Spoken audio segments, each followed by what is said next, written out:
Okay, man. So in the past, we talked to you about your great series of fights with Roger Bowling and Strikeforce. Um, Yeah. but but following those fights, you were out of action for nearly 20 months. Did the long layoff hurt you in your octagon debut?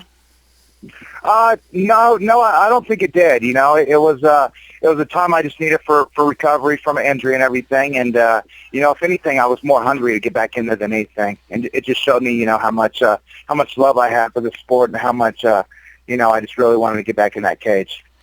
What sort of transition was there from going from the Strikeforce cage to the UFC octagon? You know what? I don't think there was that much of a transition. It was, both shows are you're in the spotlight and everything. So, it was pretty much the same. They both ran the organizations great. So I just think it wasn't too much of a change, which is nice. Now, I was talking to Tim Kennedy, and he said he noticed a big difference between the Strikeforce mat and the UFC mat. The grip when you're moving around inside the cage. Did you notice a difference? Yeah, you know what? I did not pay that much attention to it. Okay. I'm more caught up in the fight. I mean, I guess if it was on ice, I'd know the difference, but otherwise, I didn't really notice the difference. I don't know. Couldn't tell if I was flipping around more or not. I Right. felt pretty comfortable on both. Okay, man. So up next for you is Robbie Lawler. Just talk about Lawler's skill set. Lawler's got a great skill set. I mean, he's such, he's been around such a long time. He's had so many fights against, just some of the greatest opponents out there. So, I mean, his skills are amazing. He's a great wrestler, which, I think a lot of people underestimate him at. We all know he's got amazing hands. Just the power in his hands and his kicks is just amazing. And he's a strong individual. He's one of the strongest guys in the weight class.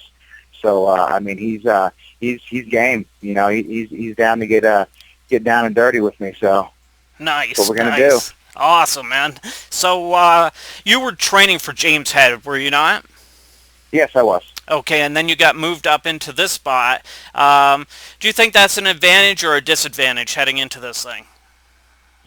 You always want to have a full camp going into a fight. Especially at this level of caliber fighters that I'm facing. You always want to have a full camp. That's always the best way to go. But you know what? I've been training. I was training weeks before I even got the call. So it's not that big of a deal. You just, fighting an opponent number 8 in the world such as Robbie Lawler, you'd like to have more time to know that you're fighting him and kind of prepare for him. But it doesn't matter. I mean, I've seen enough of Robbie's fights. I know how he fights. I know he's just, straight. He's going to come right at me and try to, take my head off. That's what he does with all his opponents. So that's what he's going to do again. And he's definitely going to try that. And I'm going to show him otherwise. So. James Head is a solid pro. I think he's had 5 UFC fights, or he'll be coming up on his 5th UFC fight. Yes. Obviously, Robbie Lawler is a legend. I don't think many people Yes. would dispute that. Were you pretty excited when you heard the news? Yeah, no, I was real excited. I mean, to go from, that's going to take away from James Head. I mean, he's a great up-and-coming fighter, but to get the chance to fight someone like Robbie Lawler, who's been so well established for so many years, and for the UFC to think of me to be the replacement of his injured opponent, was just a great honor to know I get to step up and get to face an opponent like him.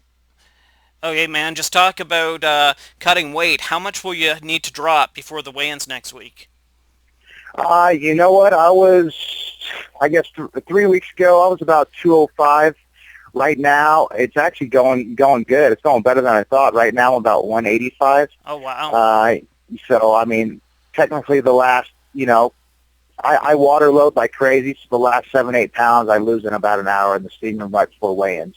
And so I'm right at weight, actually. 185 is perfect. By the time they fly me down on Tuesday, I'd like to be at about 181, 182. It's been 4 months since your last fight. If you could stay busy going every 4 months, would you like that? I would love that. I mean, that's perfect. After a fight, gives me a couple weeks to kind of slowly ease back into the training process, and then kind of enjoy life a little bit. Go eat a little bit of food. Go have a couple drinks with friends.